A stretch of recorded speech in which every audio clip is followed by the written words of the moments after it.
नमस्कार।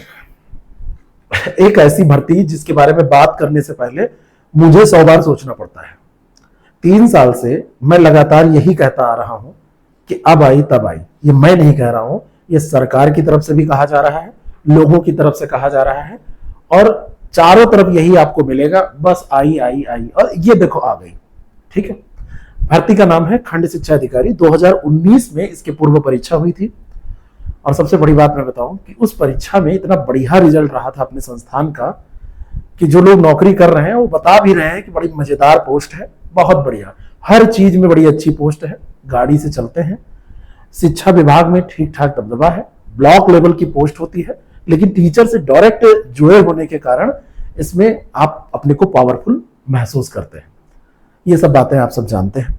इसकी भर्ती का रास्ता हो गया है साफ, पेपर में आज निकला है, लेकिन उसको पढ़ के लोग बहुत ज्यादा कंफ्यूज हैं कि वास्तव में हिंदुस्तान पेपर की कटिंग में कहा क्या जा रहा है, और हमारे पास फोन कर रहे हैं। तो मैंने इस बीच में इधर कोई वीडियो नहीं बनाया बहुत दिन से। वैसे यूट्यूब चैनल्स पे और हर जगह पे ये वैकेंसी हर 15 दिन पे आती रहती है और ये 3 साल से आ रही है, लेकिन अब मैं आपसे इतना कह सकता हूं, थोड़ा आसान्वित मैं भी हूं इसलिए आपके समक्ष खड़ा हूं, तो ये मैं कह सकता हूं कि अब ये वैकेंसी आएगी। चुनावी साल आने वाला है, सरकार किसी भी तरीके से कोई भी वैकेंसी भुनाने की कोशिश करेगी। इसी में आरओ और ये वैकेंसी, यानी अगली आरओ और ये वैकेंसी दोनों आ सकती है। चलिए बात करते हैं उस न्यूज कटिंग की जिसको आप लोगों ने पढ़ा है और उसके बाद में आप लोगों ने फोन करना स्टार्ट कर दिया है। बात बताएंगे कि तैयारी कैसे करेंगे, अगले वीडियो में बताएंगे, बैच है कि नहीं ये बताएंगे। बैच है हमारे पास, रनिंग बैच है और नया बैच भी स्टार्ट होने जा रहा है, वो सारी बातें हम करेंगे। लेकिन पहले इस कटिंग की बात कर लेते हैं। इसमें कहा गया कि खंड शिक्षा अधिकारियों की भर्ती का रास्ता साफ, और ये 1992 की एक नियमावली है, उसमें संशोधन किया गया और समकक्षता शब्द को हटा दिया गया है। अब ये बात है, समकक्षता शब्द जो ये हटाया गया है, ये वास्तव में समकक्षता शब्द था क्या? पेपर में आगे कहा जा रहा है कि पहले इसमें विश्वविद्यालय से स्नातकोत्तर उपाधि या समकक्ष मान्यता प्राप्त उपाधि धारक अभ्यर्थी आवेदन के लिए अर्ह थे। यहीं से कंफ्यूजन क्रिएट हो जाता है, न्यूज कुछ भी छाप दी जाती है, समझा नहीं जाता है। मैं इसको आपको समझाऊंगा और बाकी बातें विधि द्वारा मान्यता और प्राप्त और ये सब। फिर एक इंपॉर्टेंट बात है कि 134 रिक्तियां, पिछली बार जो ये 2019 की वैकेंसी थी, तो 2019 में इसमें जो रिक्तियों की संख्या थी वो कितनी थी? 309। अब 2025 में जो ये वैकेंसी आएगी उसमें बात हो रही है कि 134 रिक्तियों का अध्याचन ये उत्तर प्रदेश लोक सेवा आयोग को पहले ही भेजा जा चुका है। अब मैं जो बात आपको बताने जा रहा हूं वो थोड़ी सी अलग बात है। मैं जो बताने जा रहा हूं उसमें पद बढ़ने की भी बात मैं बताने जा रहा हूं। मैं जो बात आपको बताऊंगा प्रमाण सहित बताऊंगा, पुख्ता प्रमाण के साथ बताऊंगा कि अब पद ज्यादा आएंगे और भर्ती भी आने को है, उसको मैं सिद्ध करूंगा। ये मेरा आधार ये नहीं है, मेरा आधार थोड़ा सा और अलग है। मेरे पास जो सूचनाएं वो थोड़ी सी अलग है, बाकी जो होगा वो तो आपके सामने आएगा, आप समझ जाएंगे। इन्होंने यहां पे बहुत कंफ्यूज किया है।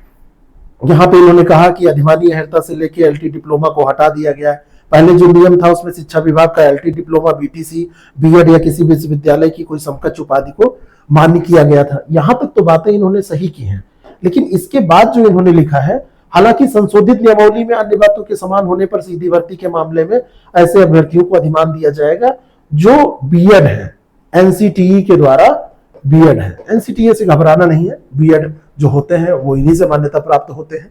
अब होगा क्या इसमें, इसकी बात मैं करने जा रहा हूं।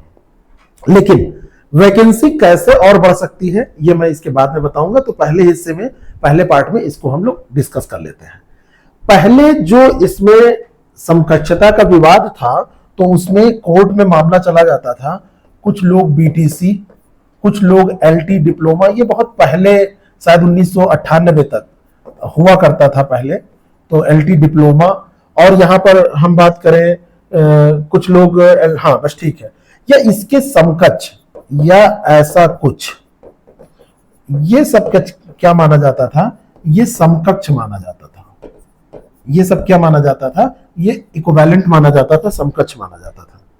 और लोग इसमें फॉर्म डाल देते थे, कई बार वो प्रीलिम्स पास कर जाते थे, मेन एग्जाम देते थे। मेन एग्जाम इसमें क्योंकि इंटरव्यू होता नहीं है, मेन एग्जाम के बाद मामला फंस जाता था, कोर्ट चले जाते थे।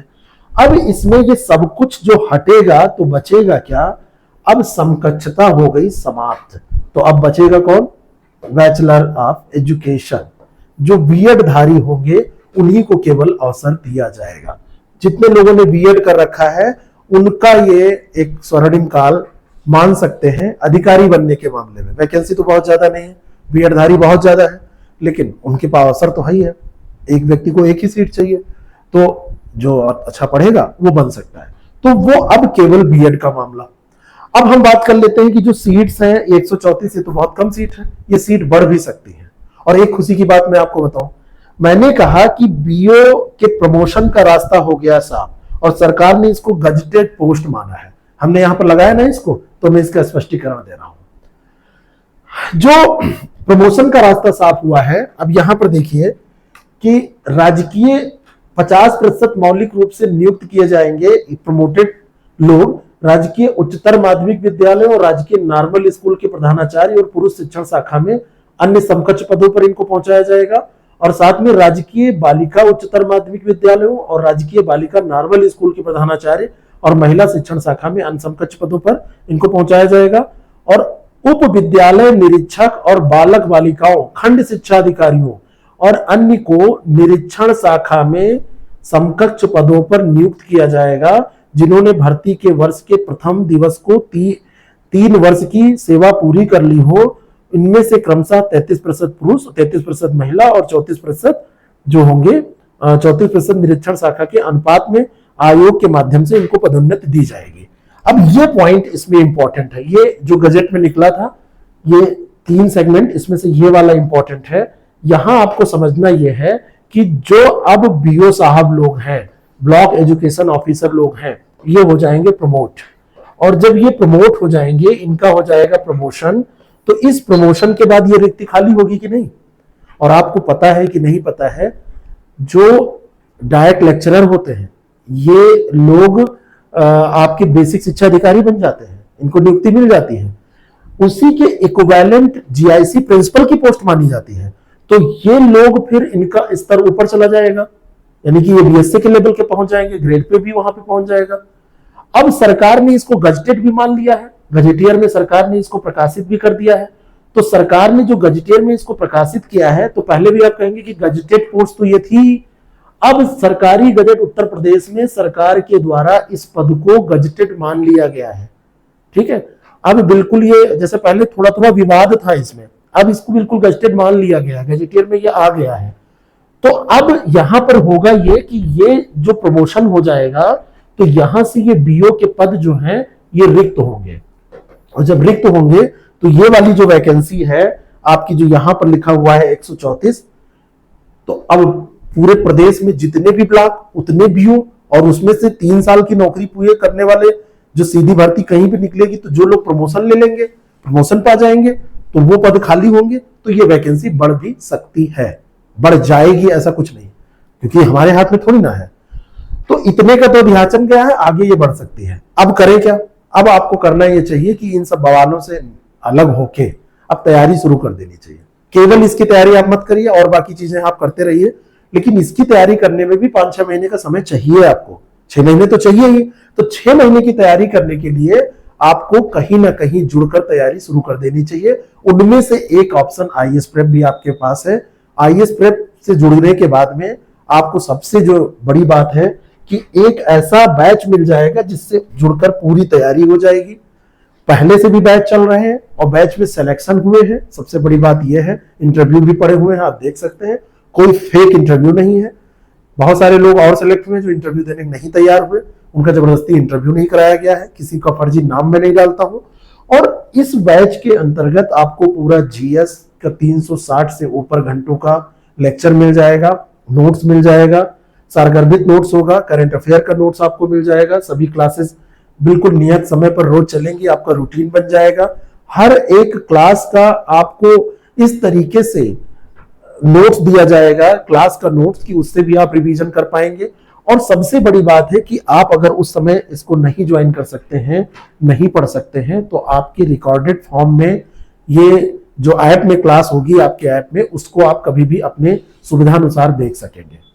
और इसके अलावा हम आपकी प्रैक्टिस भी कराते हैं। जब पेपर नजदीक आता है तो हम आपको प्रैक्टिस कराते हैं एमसीक्यूज की, और उनमें से सीधे क्वेश्चन आते हैं। अभी आरओ का एग्जाम हुआ, इसके पहले पीसीएस का, बीओ का, जो भी एग्जाम हुआ, वहां पर सीधे क्वेश्चन आपको मिलते हैं। हमारा करंट तक आपको मिल जाएगा उसमें, इस तरीके से क्वेश्चन आपको मिल जाएंगे। तो आप ये मान के चलिए कि ये ऐसा बैच होगा जिसमें आपको मेहनत के अलावा अलग से कुछ जुटाने की जरूरत नहीं है। और जो लोग प्रीलिम्स पास कर ले जाते हैं हमारे यहाँ से, उनको मेंस का मटेरियल पूरा, हम क्लासेस पूरा फ्री दे देते हैं, उसको फ्री में कराते हैं। बाकी टेस्ट वगैरह, टेस्ट सीरीज, वो तो क्योंकि वो अलग चीजें होती हैं, तो वो तो मैं नहीं कह सकता उस समय क्या चलेगी कैसे, लेकिन मेंस की क्लासेस तो हम पूरा फ्री कराते हैं। तो आप चाहे तो हमसे जुड़ के तैयारी कर सकते हैं।